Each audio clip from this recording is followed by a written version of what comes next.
secretariales que forman glándulas que van a producir sustancias útiles para nuestro organismo.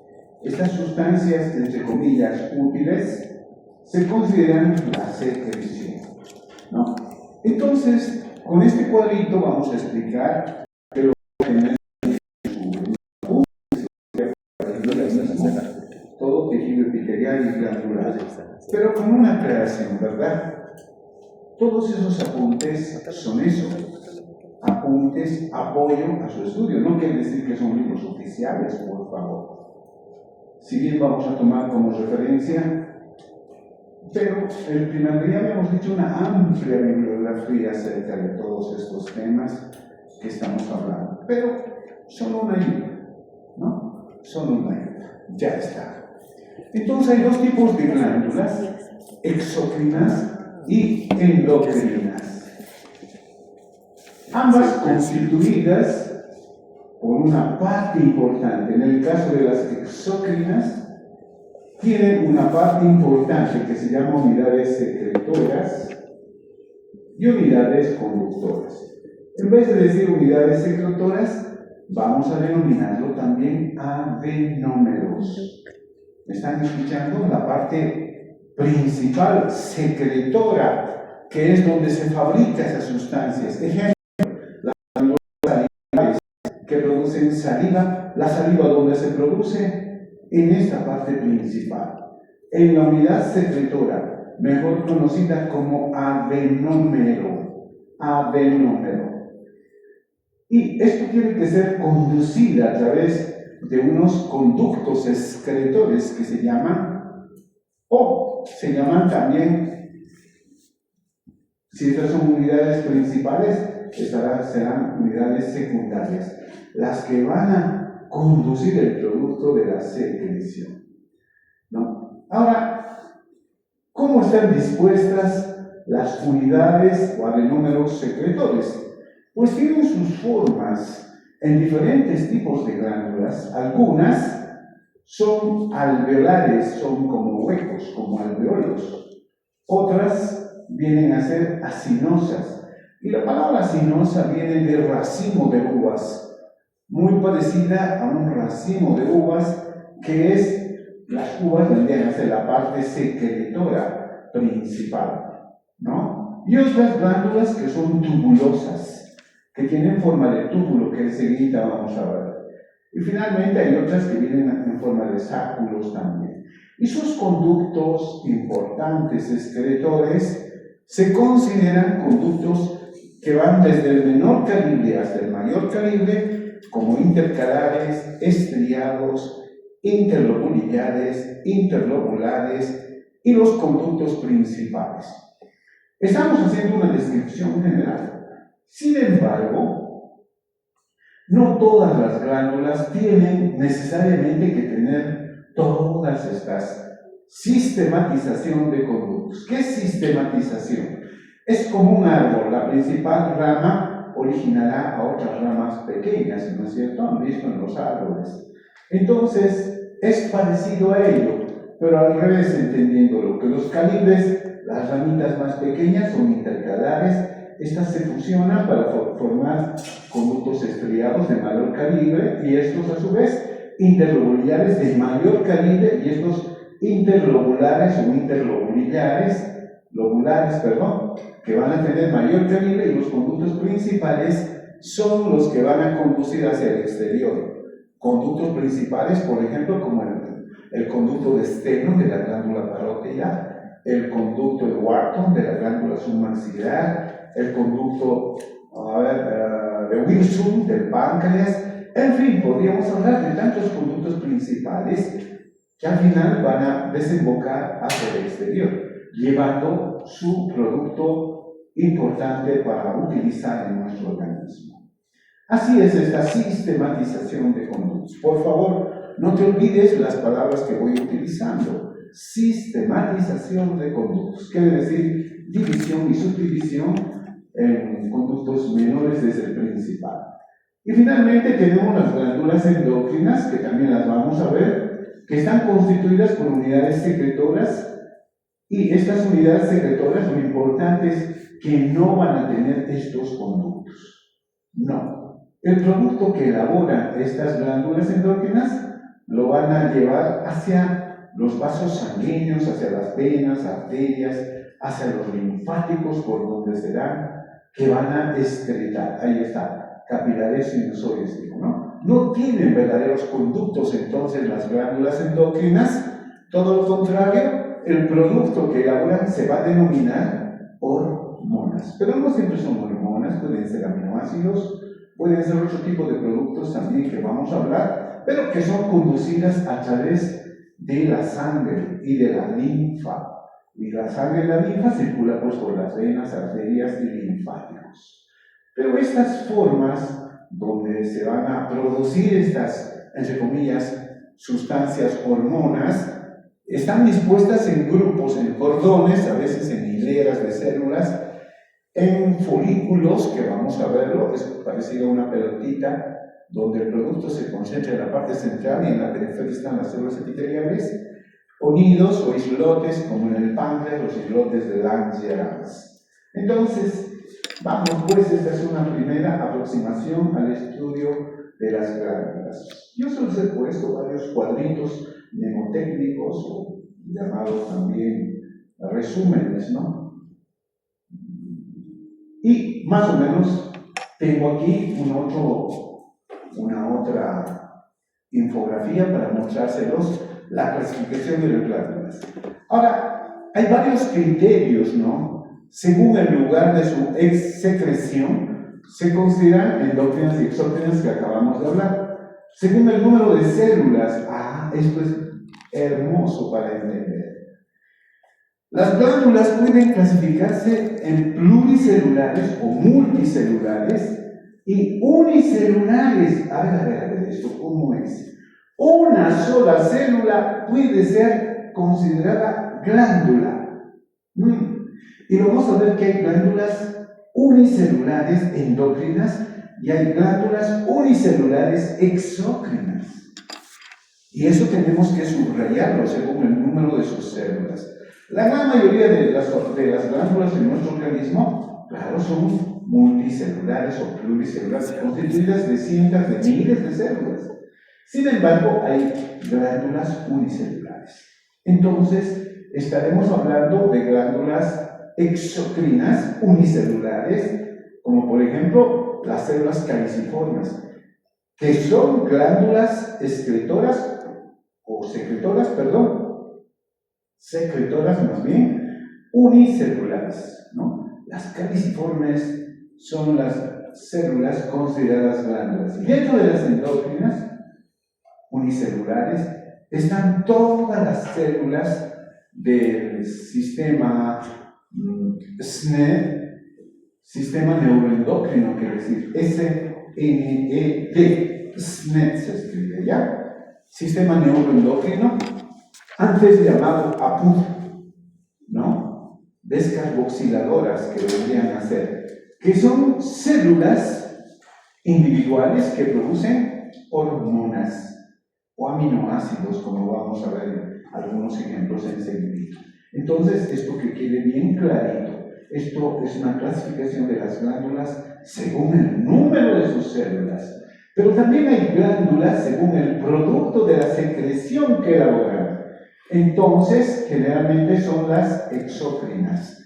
Y en este caso vamos a hablar de glándulas serosas, mucosas, ¿no? Y sebáceas, que los vamos a ver. Glándulas mucosas serosas, como son las glándulas salivales. La parótida, por ejemplo, es una glándula eminentemente serosa pura. Serosa pura. En glándulas submaxilarias son mixtas, que producen saliva doble, serosa y mucosa.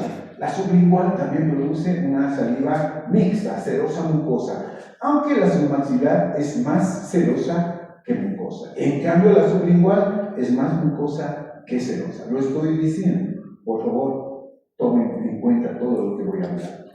Así es. Y las glándulas sebáceas, como las tenemos en la piel, producen el sebo o grasa o lípidos, que es también un producto importantísimo que sirve para lubrificar los epitelios como la piel, pero también produce antimicrobianos. Ese sebo es importante entonces para lubrificar la piel, mantenerla saludable. No es un producto solamente extraño a nuestro organismo. Si bien por la misma secreción sebácea se eliminan muchos productos tóxicos de nuestro organismo, pero sin embargo también hay productos de beneficio para nuestro organismo. Y luego vamos a hablar según su sistema de conductos. Cuando tienen un solo conducto, serán glándulas excretoras simples o a veces ramificadas porque tienen más de un conducto que se ramifica, que conecta con algunos adenómeros o segmentos principales para la secreción. Y finalmente, según el proceso de secreción, estas glándulas pueden clasificarse en holocrinas, apocrinas y melocrinas. ¿Qué quiere decir holocrina?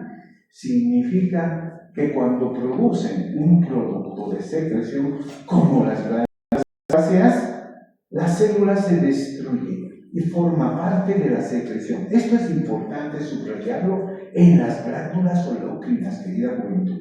Es decir, que la célula produce sebo, acumula tanto que va a explotar en algún momento, entre comillas explotar, es destruida, diríamos así, y forma parte de la secreción, el sebo más restos de células, y ahí se llama holocrina. En cambio, las apocrinas y las melocrinas difieren en que no se destruyen, o algunos libros antiguos decían que respecto a las apocrinas que se destruían parcialmente, y eso no hay como condición que se destruya parcialmente, o se destruye o no se destruye, pues. Pero como es un concepto bastante, como diríamos, hace de muchos años y todavía sigue manejándose apócrino y melocrino, entonces los dos significan funcionalmente lo mismo. Es decir, que cuando producen un producto no se destruyen. Ejemplo, las glándulas sudoríparas no se van a destruir, producen el producto, es el sudor, pero no se destruyen, al igual que las apócrinas o melocrinas, ¿no? Que vienen a ser, como por ejemplo, las glándulas lactógenas de las mamas que producen leche, que se creía que se destruían parcialmente, pero no se destruyen parcialmente, porque si no morirían, no hay tal destrucción parcial. Por lo tanto, producen la leche de esa manera y por eso son consideradas casi lo mismo, apócrinas y melocrinas. Ahí está una descripción bastante interesante, aunque a esto le falta todavía un corolario para definir cómo hay algunas otras glándulas que producen una sola célula, puede autoestimularse con la secreción, y a eso se llama autocrina. O a veces dos células que están juntas, una produce el producto y a la vecina la estimula, y eso es paracrina. Y finalmente la citocrina, cuando tiene relación a algunas células, con sus productos se van a estimular. Entonces, ahí está, cerramos todo, la descripción de estas glándulas, que yo quería que la vean, pero enseguida vamos a describir una por una para dar sus ejemplos además. Lo mismo en este cuadro didáctico, pues tenemos, ahí está la clasificación de las glándulas, lo mismo que he hablado según la secreción, si es serosa, mucosa, según el número de células, si son unicelulares, multicelulares o pluricelulares, según el mecanismo de secreción, ahí lo tenemos todo.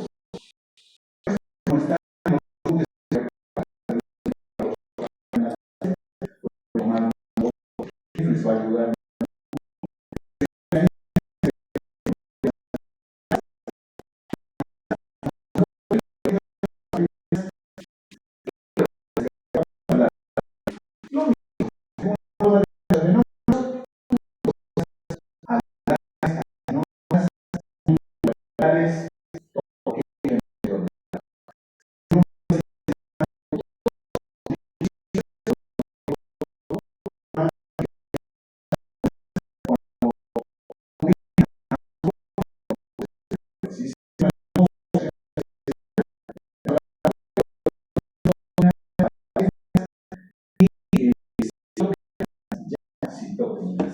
Entonces, ahí están las formas de endócrinas que hemos visto que son foliculares.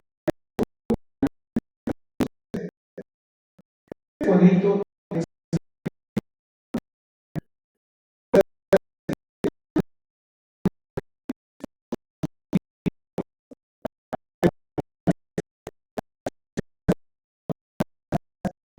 Que aquí señalar que hay tres grupos principales de glándulas. A ver, hemos hablado de las exógenas, de las endógenas, pero hay glándulas que tienen los dos tipos de secreción, exógeno y endógeno. Ejemplo, el páncreas. Ejemplo, el hígado. Aunque el hígado se lo considera un órgano, pero sin embargo es una gran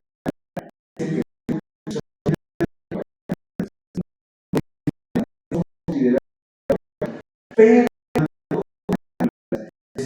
exógena endógena. Cuando se habla de esta condición de secreción mixta, se la conoce como anficrinas. Por favor, esto va a ser pregunta del parcial que no está en los apuntes. Por favor, no está en los apuntes. Lo estoy señalando. Solo voy a subir hoy día los apuntes, pero no está ahí. Por favor, ¿ya? Pero tómenlo en cuenta ustedes. Yo preguntaré, ¿no? Cuando una glándula es considerada de secreción mixta, ejemplo, o, bueno, de secreción mixta, se considera, inciso A, podría poner exócrina, inciso B, endócrina, inciso C, anficrina, ahí está, anficrina, todos, ninguno. ¿Qué vamos a poner? Anficrinas, ¿verdad, hijita? Claro. O podría poner la pregunta también. Son consideradas glándulas anficrinas las siguientes: páncreas, B, hígado, C, riñón, todos, ninguno. ¿Cuál sería? Todos, todos. Por su pollo, ¿no ven? Ya, entonces es sencillo todo esto, lo que estoy diciendo. De secreción mixta. El páncreas es una de estas glándulas, porque secreta hormonas en sus islotes de Langerhans, pero también es túbulo alveolar, ¿cómo está? Porque secreta el jugo pancreático, una especie de saliva. Por eso al páncreas se le considera también glándula salival abdominal, aunque no es tanto así, pero tiene su secreción parecida a la saliva, que es el jugo pancreático, pero también produce hormonas en los islotes de Langerhans, sus células alfa, beta, delta, en fin, las células PP, el factor polipancreático, ¿no? Todo esto entonces sucede en el páncreas, que produce insulina, glucagón, etcétera, etcétera, etcétera. Bueno, ahí tenemos lo mismo que hemos hablado de glándulas exócrinas, según el número, pueden ser multicelulares, unicelulares, ya hemos dicho. Pueden ser también según la forma, adenómeros, tubulares, acinares, alveolares. Todo eso lo que hemos dicho ya se repite en estos ejemplos mismos. Bueno, vamos a entender cuándo se forman las glándulas. Más o menos a la sexta semana de vida intrauterina. O sea, cuando es embrión. Sí, ahí empieza a formarse los epitelios. Y de paso podemos decir también que los dientes empiezan a formarse ya a la sexta semana de vida intrauterina. ¿Cómo? Claro, en lo que va a ser el futuro estomodeo bucal está cubierto por una cápsula.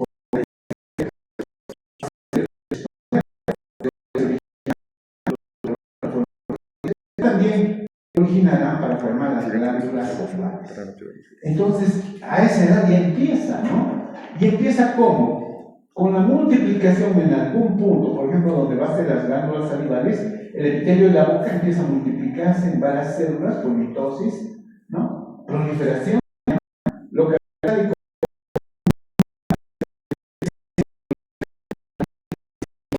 y no hay conjuntivo, tejido conjuntivo embrionario, ¿no? Que más o menos ustedes ya deben estar ubicados en lo que es embriología, ya deben enseñar eso.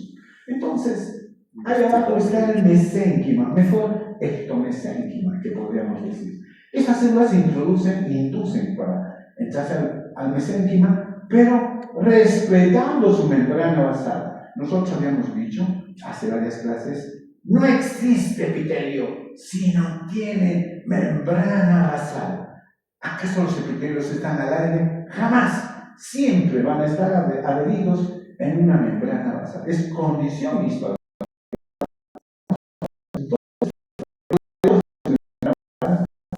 Van introduciéndose, imaginándose hacia el tejido mesenquimal. Y miren, ahí están las células, algunas que se adelantan más profundamente, se van a constituir en el adenómero, las primeras 10. El resto, que son las mismas células epiteliales hermanas, van a constituir el conducto excretor. Esto va a ser para las glándulas exócrinas, ¿verdad?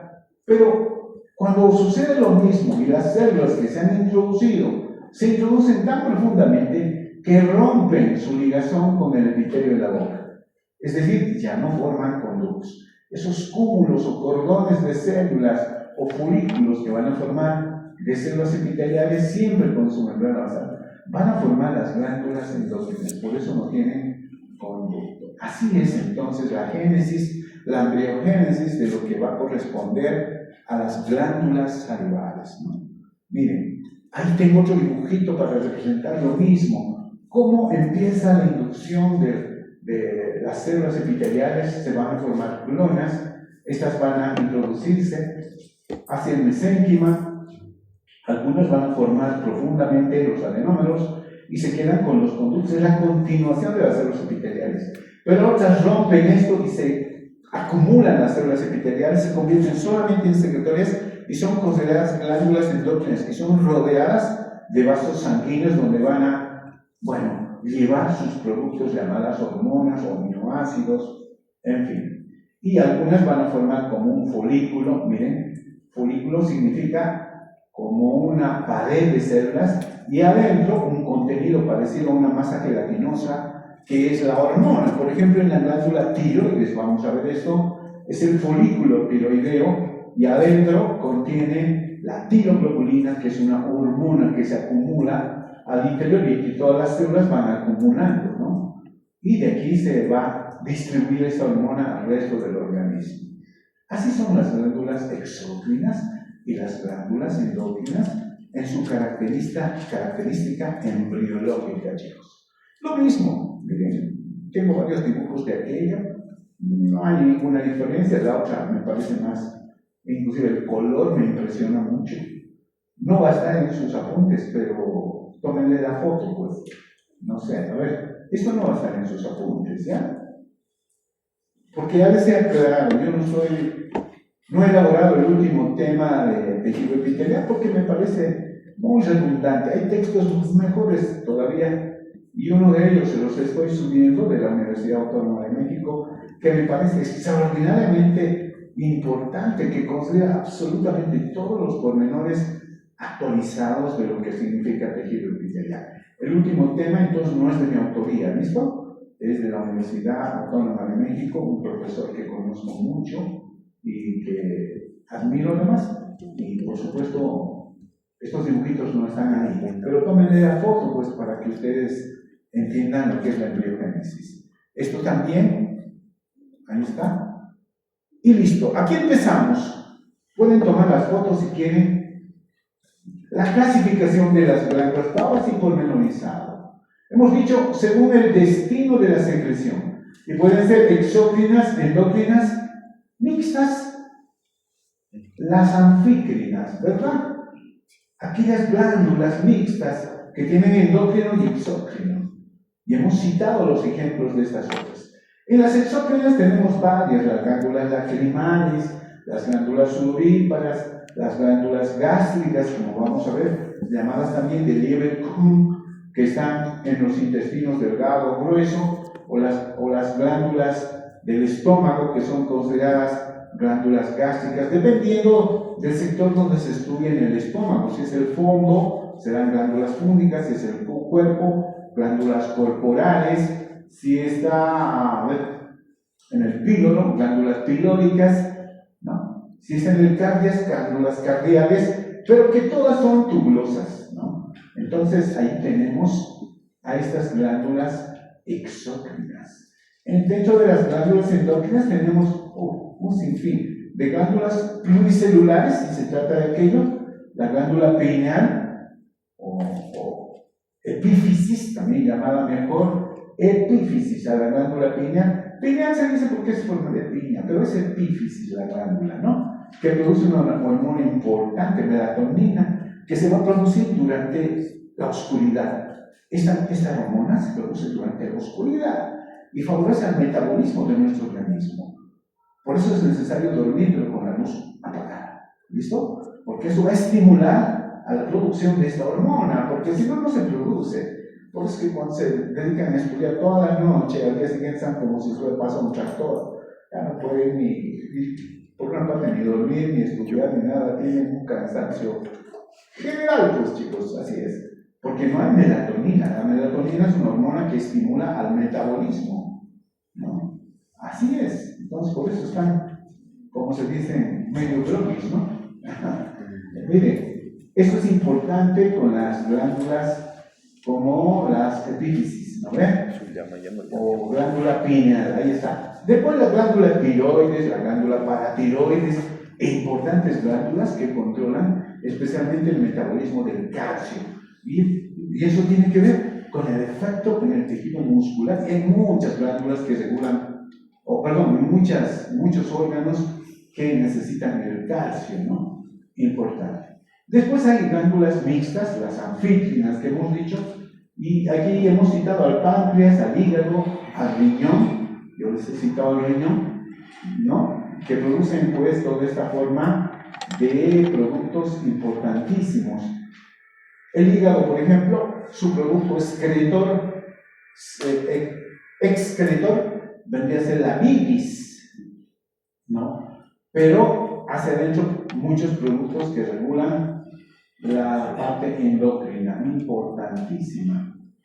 El hígado, el riñón, ni qué decir, el riñón, su forma excretora externa viene a ser la orina, pero en la parte endocrina, importantes hormonas, como por ejemplo del aparato yuxtaglomerular, la renina, importante hormona que produce el riñón, ¿no? Ahí está esta primera aproximación de clasificación según la secreción, ¿verdad? Con los ejemplos. Ahora, según el mecanismo de secreción, pueden ser merocrinas, apocrinas y holocrinas. ¿Se acuerdan que he dicho eso? Merocrinas, glándulas sudoríparas, écrinas, la mayoría de las glándulas salivales también. La parótida, la submaxilar, la sublingual, que hemos puesto ejemplos. Dentro de las apócrinas, glándulas sudoríparas, que no se van a destruir, les he dicho, sus células. Y tenemos células sudoríparas axilares, en las axilas, y también cerca de los órganos sexuales. Es un sudor muy especial, muy particular, y estas glándulas empiezan a funcionar solamente a partir de los 12 años, estas glándulas sudoríparas. Antes no funcionan, ¿no? ¿Por qué? Porque está relacionada con las hormonas sexuales, masculina y femenina. Entonces, estas glándulas sudoríparas, ¿no?, que están apócrinas, que están situadas en las axilas y en los genitales, van a producir sudor a partir de los 12 años, 11 tal vez, porque la precocidad en la fabricación de hormonas sexuales en Bolivia se ha notado que está más o menos a los 11 años. Y entonces, ¿qué tiene este sudor de particular en las axilas, en el perineo? ¿Qué? Tiene compuestos que se llaman feromonas.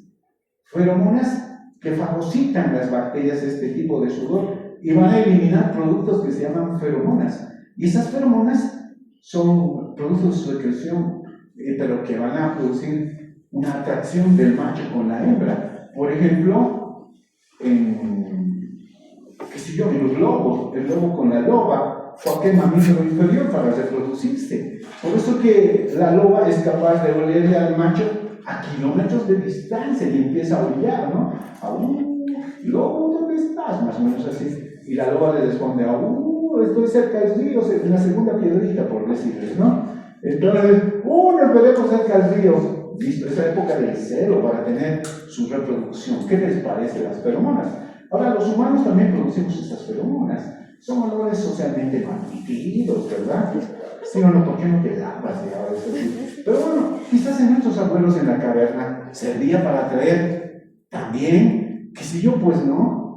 A nuestra abuela con nuestros abuelos, para reproducirse también, pues. Pero hoy día socialmente ya no está admitido eso. Lávate, oye, respira todo eso, ¿no? ¿Qué les parece? Ahí está.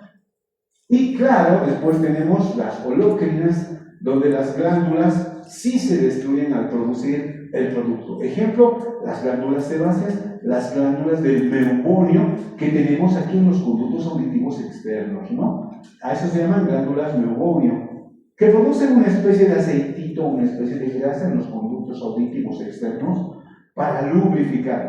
Esa grasita, esa especie de aceite que tenemos en los conductos auditivos, no es pues una cosa negativa, más bien es positiva para destruir a las bacterias, los virus, hongos, etcétera, que están ingresando. No hay que retirarlas de todo, si no vamos a tener problemas más bien. Hay que dejarlas nomás construir. Claro que hay que hacer una limpieza, no estoy diciendo que nunca hay que lavarse las orejitas, hay que lavarse todo eso, pero ahí está. Estas son glándulas del meubonio, que son glándulas sudoríparas modificadas, ¿no? Y estas otras son las glándulas sebáceas que se van a destruir parcial o van a morir con el producto de la secreción, ¿verdad? Ahí está. Y otra vez saquen las fotos, chicos, porque este es el resumen de todas las glándulas que tengo según la estructura, la morfología.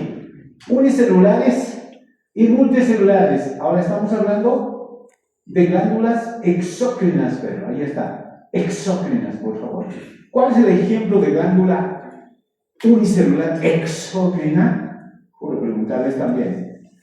Las células caliciformes. ¿Por qué? Porque produce una sola célula, moco-mucina. ¿Se acuerdan? No se debe decir moco, es muy ordinario, ¿no es cierto? Académicamente se debe decir mucina, con C, mucina. Bueno, estoy tratando de hacer más, ¿cómo dicen ustedes? Más heavy, no sé. Ya, listo. Vamos. Multicelulares que ya conocemos, que sus adenómeros pueden ser tubulosas simples, túbulo alveolar compuesta, túbulo enrollada. El adenómero es tan largo que se apelotona como si fuera un ovillo y es el tipo de glándulas sudoríparas, queridos jóvenes. Las sudoríparas, ahí estamos. Después, tubulosas simples, tenemos las intestinales, las glándulas de Lieberkühn, que les dije. Después las acinar, alveolar simple, que son las glándulas sebáceas. Túbulo acinosa, ¿no? Después tenemos túbulo alveolar compuesta, como las glándulas de Brunner del intestino delgado, en la primera porción del duodeno. Acinal alveolar, como las glándulas mamarias, y túbulo acinal compuesta son todas las glándulas salivales. Cuando yo diga ejemplos de glándulas túbulo-alveolares compuestas, túbulo-alveolares o túbulo-acinosas compuestas, que es lo mismo, entonces las únicas que vamos a mencionar son las glándulas salivales, es decir, parótida submaxilar sublingual. Pregunta de examen también. Yo voy a poner ahí, son considerados glándulas túbulo-alveolares compuestas según su adenómero. 2 puntos aparte. Parótida. Inciso A. B. Submaxilar. Inciso C. Sublingual. ¿Todas? ¿Ninguna? Todas tienen que responder, pues toditas son túbulo-alveolares compuestas. Compuestas, chicos. Sigamos. Bueno, ahora, según la naturaleza del producto que producen, son cerosas, mucosas y mixtas, ¿no? Cerosas, como la glándula submaxilar. ¿Y saben por qué se dice que es saliva cerosa? Alguna vez han debido hacer esta prueba, ¿no? Abren la boca, han ido donde el dentista o se han quedado con la boca un ratito abierta y la saliva empieza a gotear como si fuera agüita. ¿Han visto eso o no? Tic, tic, tic, tic, tic, tic. Así gotea, como agua. Esta es una saliva cerosa, chicos. Parecido al agua, ¿no? Saliva cerosa. Pero si ustedes alguna vez han sacado la saliva y forma como hilos, ¿no? Largos, así. Esa ya tiene saliva mucosa, porque tiene mucina, ¿no? Importante. Esa es una glándula, por ejemplo, las mucosas son la submaxilar, sublingual. Mixtas son, ¿no? Pero producen la saliva mixta. Más mucosa que cerosa o cerosa mucosa, dependiendo. Ahí está. Entonces ya tenemos a estas glándulas. Y sus imágenes son interesantes. Hace rato les he mostrado. Son como pelotitas, ¿no? Los adenómeros. Entonces el lumen es muy pequeña en las cerosas puras. Y en las mucosas el lumen es amplio en los adenómeros. Que les voy a mostrar un dibujito. Pero hay mixtas que son cerosas mucosas, como las sublinguales submaxilares. Y ahí se pueden ver las famosas semilunas o medias lunas, ¿no? Que tienen una parte serosa y otra parte mucosa. Importante, las semilunas. Mi profe había dicho, mi profesor, todos los días me acuerdo de mi profesor, como diríamos, Fermín Humboldt, Pallero. Les he mostrado la foto, ya lo conocen. Entonces lo he dicho, semilunas de Januzzi o de Heidenheim. Bueno, eso es antes, ¿no? Ya no se habla de eso. Ahora se llaman nada más mixtas, así es. Todavía están de Januzzi, ¿no? Se usa el puesto. Después, dentro de las endócrinas hemos visto dos formas importantes, las cordonales y las foliculares, que son como una pelotita. Les he mostrado un dibujito, ¿no? Adentro está el producto y en la periferia están las células epiteliales. Después tenemos las unicelulares endocrinas del sistema APUD o SNP, que se llamaba, APUD se llamaba antes, ahora se llama SNP. ¿Y SNP qué significa? Ese sistema, ¿no? N, neuroendocrino, ¿no? SNP, por eso se dice el sistema SNP, antes llamado APUD. Ahí está. Entonces, aquí hay un montón de células. Miren, yo les he puesto algunos ejemplos. Las células G que producen gastrina.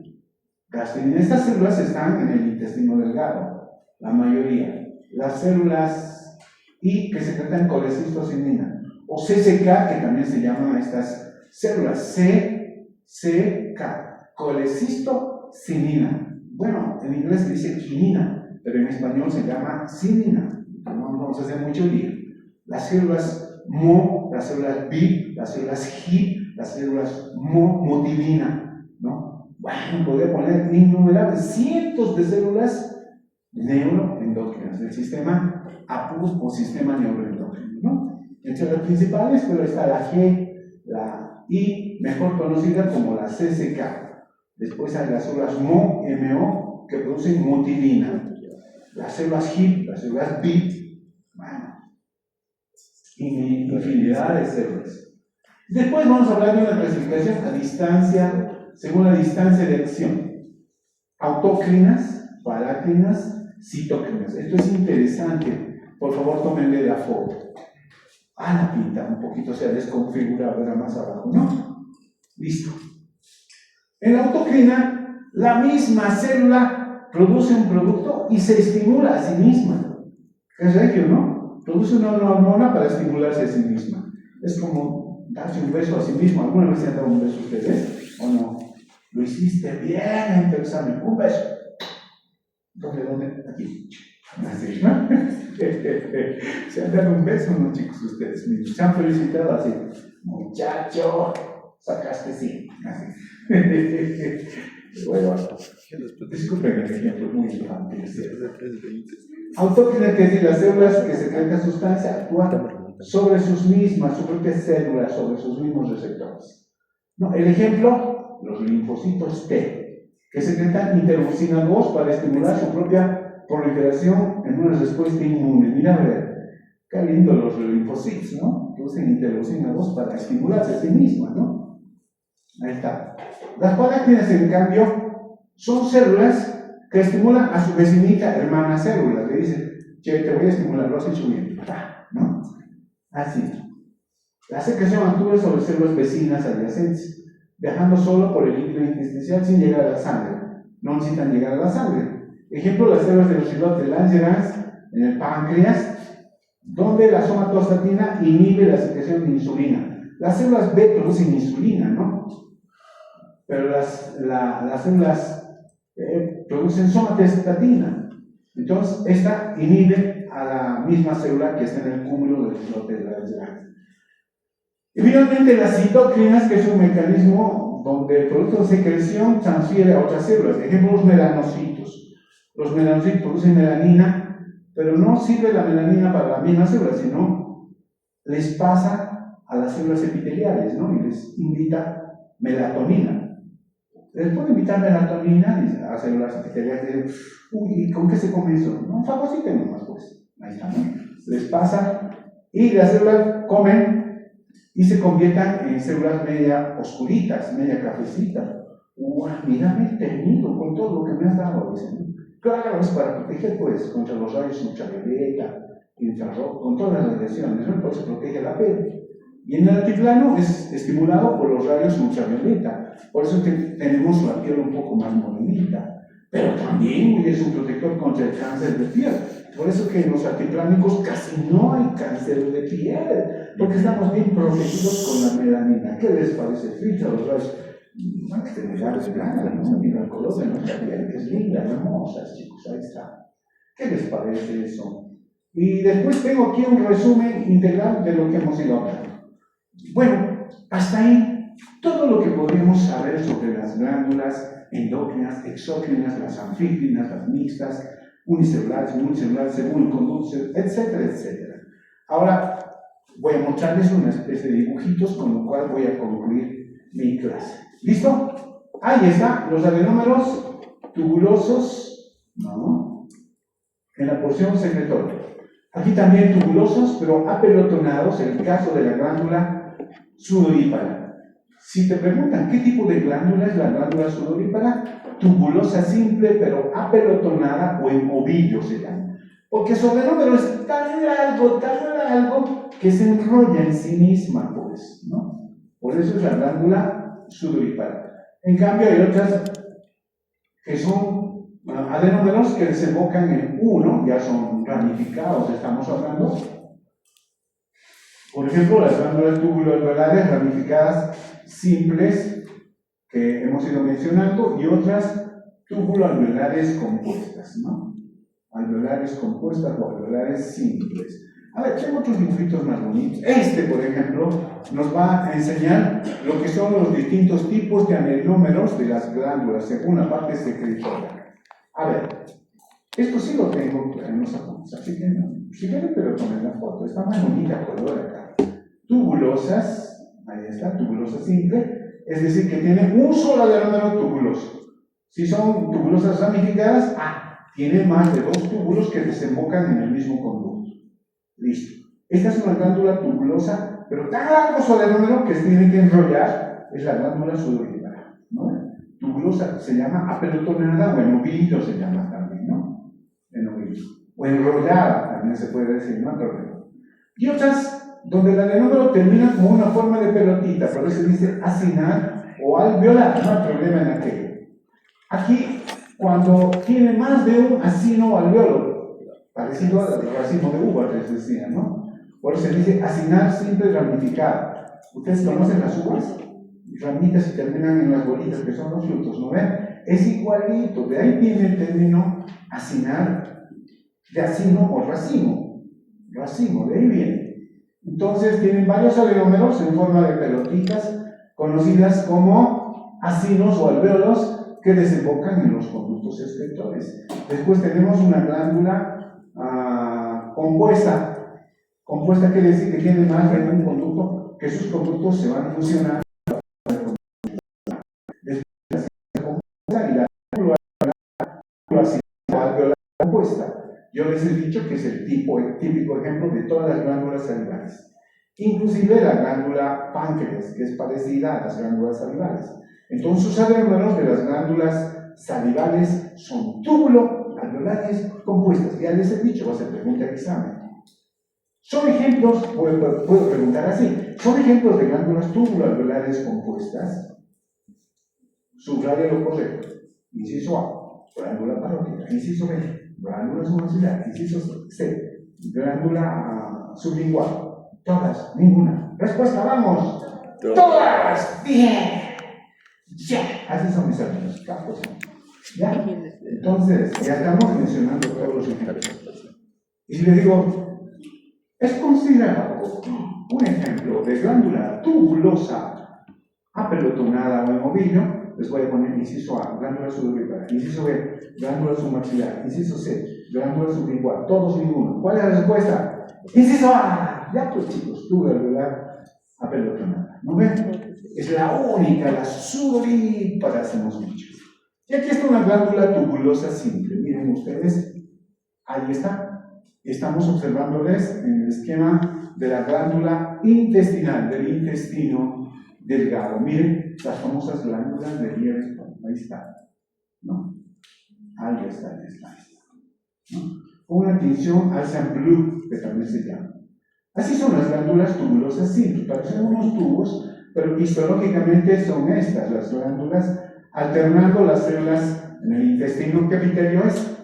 Cilíndrico con microvellosidad, no se van a olvidar, pues ya les he dicho, o chapa estriada que se llama, ¿no? El intestino, ¿qué tipo de epitelio tiene? Cilíndrico, con microvellosidades, porque van a absorber y absorber. El intestino se encarga de eso, pero además está alternado con glándulas caliciformes. Miren, ahí están de color blanquito, son las caliciformes que producen moco o mucina. Ya, esta es la glándula sudorípara, bueno, tubulosas simples, ahí está.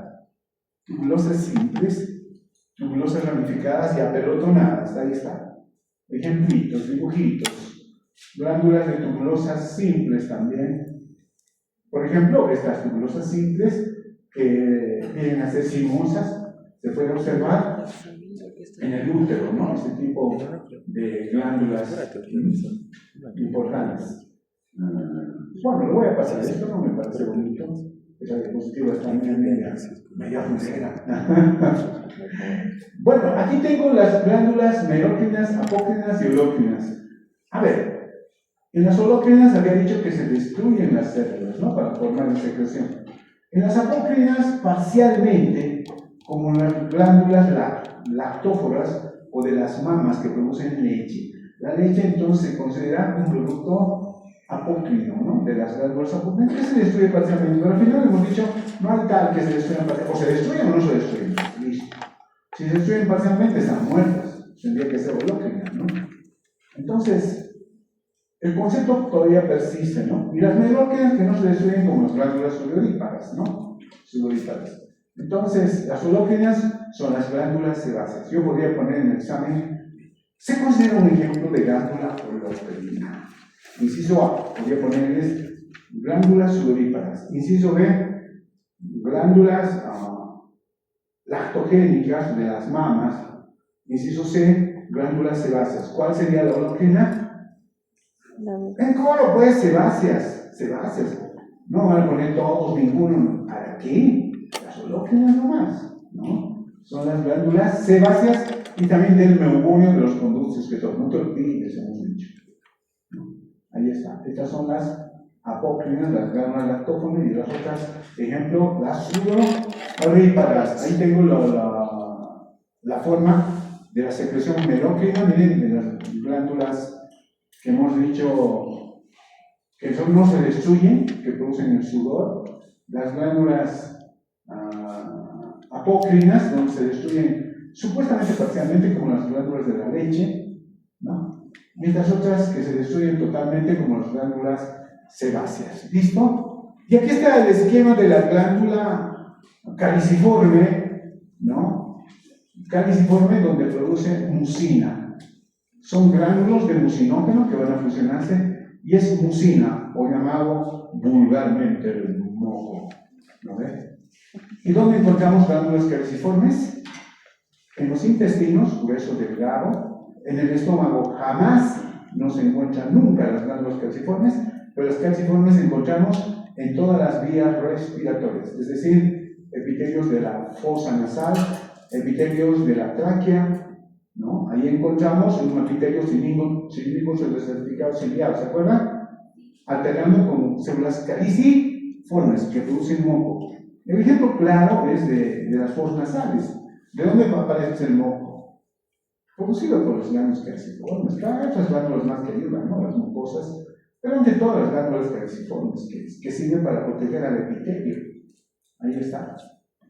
Ya les he dicho, el moco no es una maldición, es una bendición de Dios. A tal punto que hemos llegado algún día a decir, ¡que viva el moco! ¡Que viva! Así, porque sin moco no vivimos. De verdad, si no hubiera moco, las bacterias entran, perforan los epitelios, los virus, los hongos, no pueden hacer trizas. Pero gracias al moco, no pueden penetrar esa barrera, ¿no? ¿Te das cuenta qué maravilla el moco? Lo mismo que los intestinos, están llenos de bacterias, nos harían daño, pero como tiene moco, que es el glicocálix además, que hemos explicado en detalle, entonces protegen pues a nuestros intestinos, chicos. Ahí están las glándulas caliciformes, ¿no?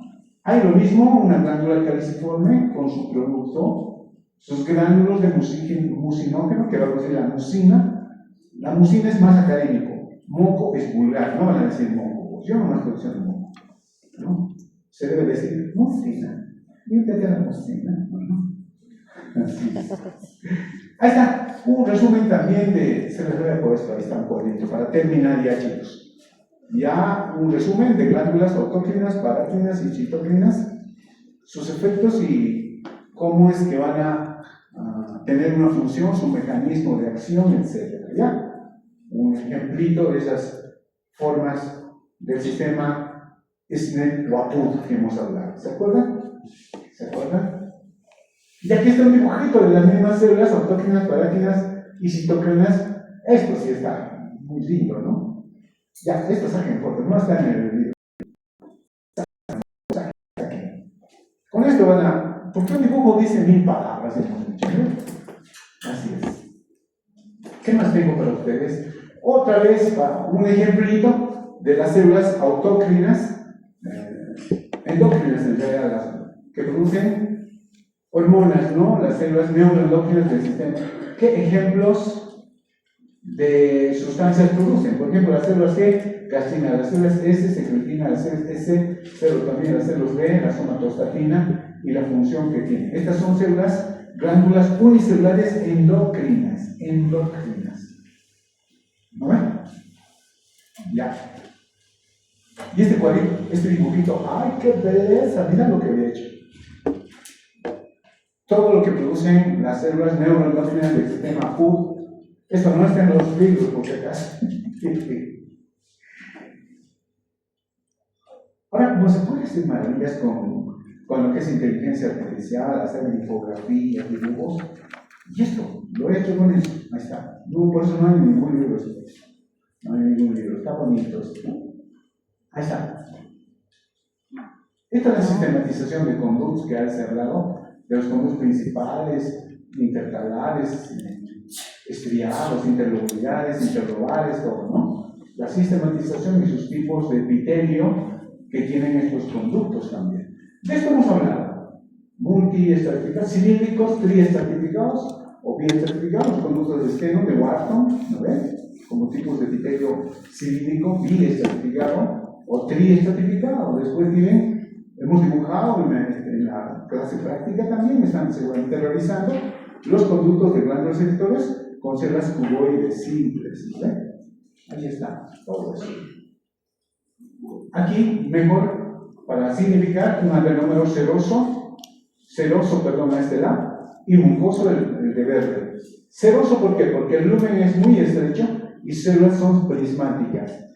Y como es la serosa pura, es la parótida que produce saliva serosa. Y la mucosa, el lumen es más amplio y las células son cúbicas, asentadas siempre en una membrana basal. Esa es la gran diferencia en el esquema que podemos tener.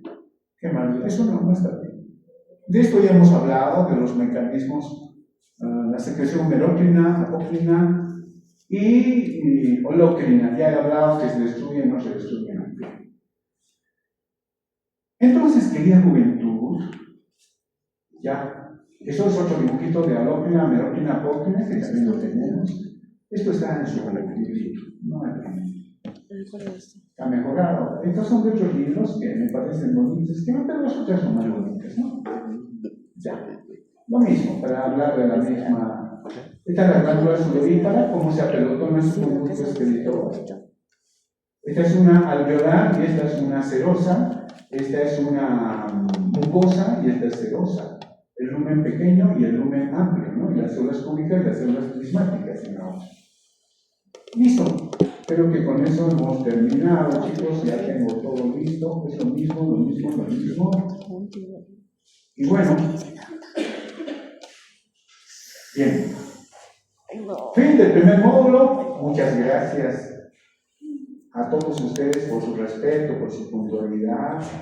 por su diferencia de atenderme en todo este módulo de clases que he tenido con ustedes. A mí me ha tocado hacer el primer módulo y ya me conocen, soy doctor Alanuca, todo lo más soy Alanuca, soy de la carrera de biología. Entonces, pues a sus órdenes, cualquier tema, cualquier